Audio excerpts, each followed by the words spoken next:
Hi everyone, hope you're doing good, and today I'm going to be doing a Mastodon album ranking. Now, I got inspired by Kris over at Green Saber for this video because he did a Mastodon ranking about 3 months ago, I think, and it really got me, inspired to want to do my own. I discovered this band pretty late, back in 2021. With my dad actually, because we both got into Kill or Be Killed, and of course Troy Saunders, the bass player, is in that band. So we just thought we'd check out Mastodon just on a whim, and we really enjoyed them. And now we've got almost all their stuff. We're missing the debut, but yeah, I like all their stuff, to be honest. This is going to be a ranking of what I like most compared to what I like least. And for some people, I know that some people like the early stuff more than the later stuff, and vice versa. But for me, I like both because, in a way, I feel like the progressive side has always been there.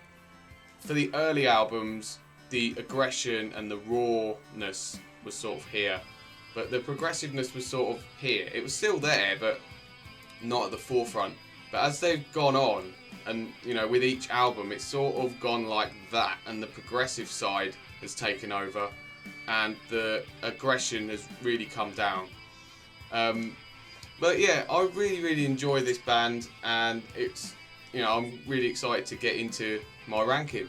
But before we do, if you're new and you're not subscribed, please consider subscribing for more guitar and rock and metal style content. Like, share and comment, it's all massively appreciated, and a big thanks to all those who've subscribed already. Really appreciate the support, and all the new subs that I've got recently, really appreciate it. And now let's get straight into the ranking. As I said, I enjoy all the Mastodon albums. I think their whole discography is really good, and this is just my opinion, so let's just see how we go. So number 8 I have got from 2011, The Hunter.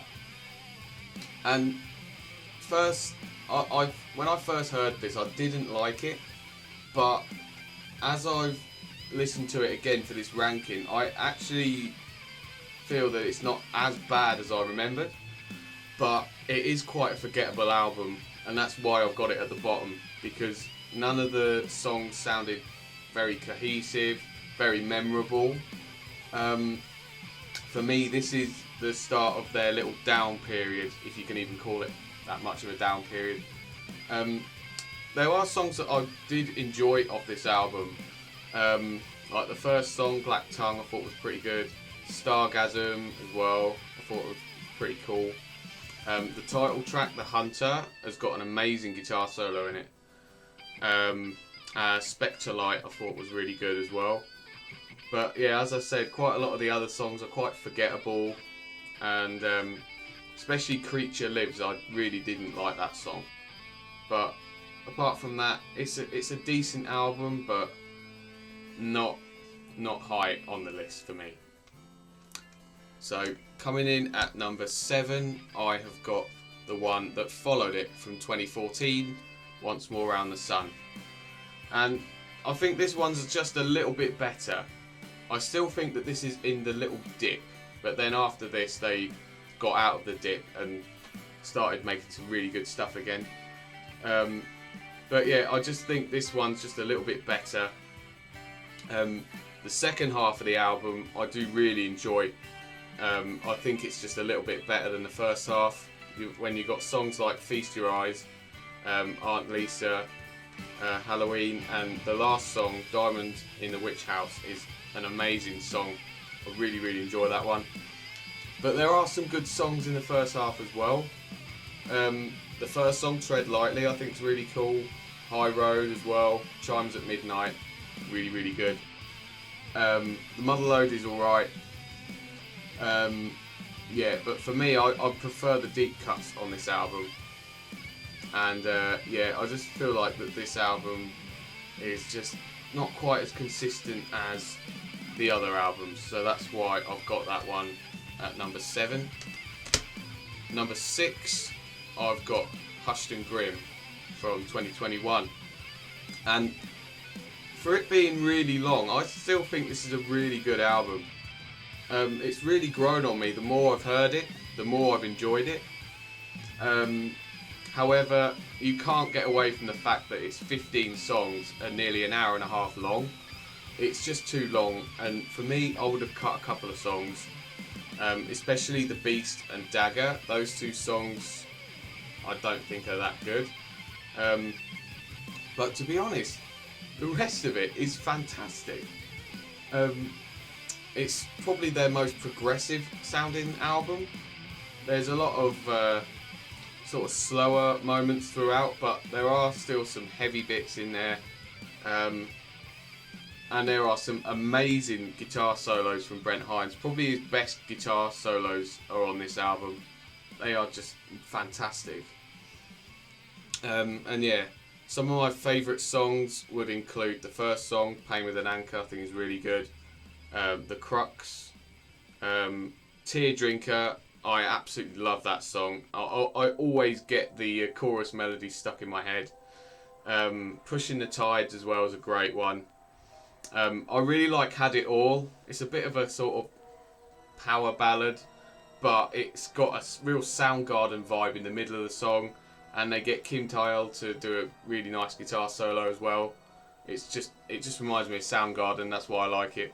Savage Lands is another really great song, and then it ends with Gigantium, which again has got an absolutely insane guitar solo at the end of the song. It's just mesmerising. It's fantastic. And yeah, I really enjoy this one, and I think it could have potential to move up. Potentially, we'll see. And at number 5, I've got the debut Remission, which I don't have, but I'll have a picture here. And I think this is a really, really good debut album. And to be honest, I think it has potential to move up as well, because as I said, I've only listened to it a handful of times because I haven't got the album. But I really loved the raw and aggression on it. I thought it was really, really fantastic, really heavy. Some of the shorter songs on the album are really, really good, like Crusher Destroyer, March the Fire Ants, Workhorse as well, I thought was really good. Where Strides the Behemoth was a really, really good one. Mother Puncher as well, I thought that was really cool. However, I think the longer songs are just missing something. I think they're just missing something that the later albums, or the albums after this, just seem to perfect and get it really right. But for this album, it just feels like it's a bit of a work in progress. Not quite found their feet yet. But they definitely have potential, and they obviously in the future they go on and make it right.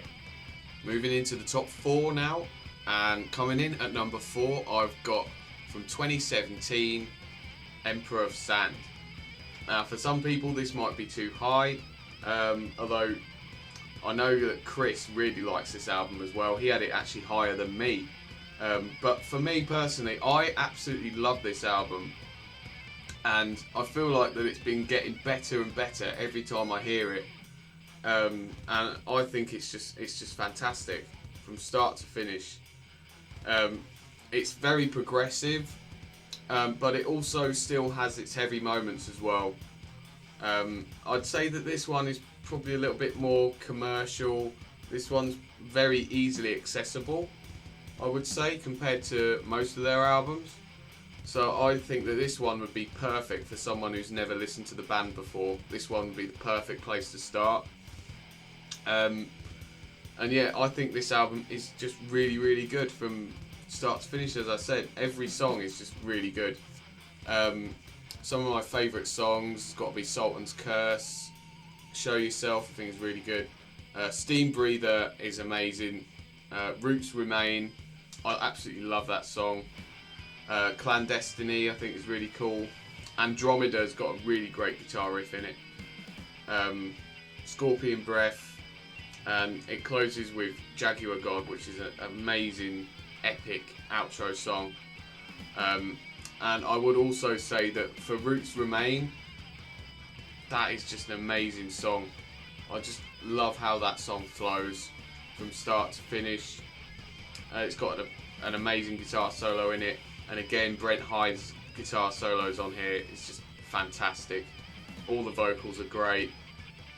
Fantastic songwriting, and yeah, just an amazing album. One that I think gets a bit overlooked because it's a later Mastodon album, but it's still a fantastic one. Now coming in at number 3, I've got their 4th album from 2009, Crack the Sky. And again, I know for a lot of people this is their favourite, but for me it is really good, but I just prefer the 2 that came before it, and you know, that's just me. But I really like this album. It blends the old sound with the new style that they would go into more on their later albums. This is almost like the perfect sort of hybrid of the 2, and I think it just does that. It marries it perfectly. As I said, it brings in the more progressive. It sounds very like 70s progressive, but with some more metal moments in there. Yeah, some excellent songwriting throughout, even though it's only 7 songs. It's just fantastic. Some really nice guitar solo, and definitely sets up what's to come in the future for this band. And yeah, some of my favourite songs here, you've got Oblivion, which is really great. Divinations, that's probably my favourite song on the album. It's awesome. Quintessence is really good. Ghost of Corella, the title track, Crack the Sky, is really awesome. And The Last Baron finishes it off. Excellent song. The Cesar is really good as well, but it kind of is maybe a little bit too like prog rock for me. I don't know, but the rest of it is really great. Yeah, just a fantastic album. Makes it into the top 3, but it doesn't go any further than that, because the top 2 for me are just fantastic. I just love them just a little bit more. And here we go. So at number 2, I've got the one before it from 2006, Blood Mountain. Yeah, this is a fantastic album. Just not quite my number 1, but it's got some really great aggression throughout. It brings up that progressive level just a little bit more. Obviously not as much as Crack the Sky, but it is definitely there.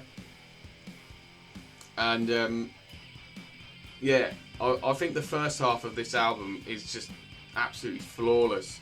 You've got The Wolf is Loose, then Crystal Skull, Sleeping Giant, Capillarian Forest, Circle of Quisquash, or something like that. And then you've got a weird instrumental called Blade Catcher. The second half I don't feel is quite as good, but it's still got some great songs like Hand of Stone. Siberian Divide is really good. This Mortal Soil I think is pretty cool. Hunters of the Sky features Josh Homme from Queens of the Stone Age. That's a pretty cool song.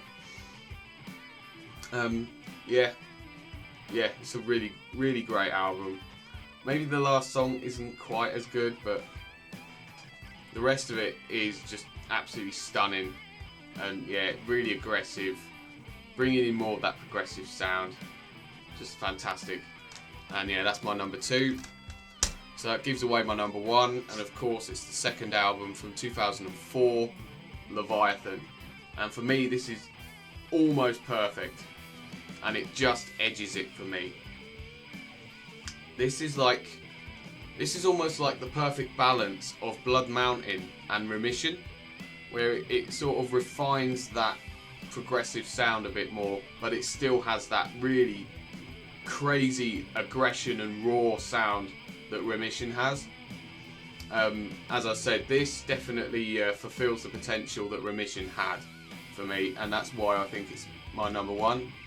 The songwriting is just unbelievable on this. Some really great songs. The last song's a bit of a strange one, Joseph Merrick. It's like a weird, almost like a jazzy country instrumental, which is fine, but it's just a bit of a weird way to end the album. But apart from that, the rest of the album is just absolutely top tier. It opens up with Blood and Thunder, which is one of their most famous songs. And then it's got I Am Ahab, which is amazing. Sea Beast, awesome. Island, Iron Tusk, they're both really cool songs. Megalodon, Naked Burn, Aqua Dementia. They're just all really, really great songs. And then it's got Hearts Alive, which is a long, epic song. I kind of feel like they probably should have ended the album with that song. And at the end of the song, it's just got a really, really cool guitar solo. Really progressive as well. And yeah, just a fantastic album. And definitely my number one. It'll probably always be my number one. And yeah, it's just a fantastic album. And I absolutely love it. So that was my Mastodon ranking of the studio albums. Yeah, I didn't do the EPs or comps because I just thought it's going to be too long. Plus I haven't listened to them all, so you know, I just wanted to keep this as the studio albums. I'd love to know what you thought of my ranking and what would be your ranking in the comments. I'd love to know. Get them in there. And also I'd like to know your thoughts on this band, whether you're a fan, whether you know, only like the first era or the new stuff or whatever, or whether you like me and you like all of it. Yeah, that'd be really great to know. And thanks ever so much for watching if you got this far. I really appreciate it. Definitely check out Kris's video in the description. I'll leave a link so you can check it out. Yeah, and that's it. Thanks for watching. Until the next time, keep it metal.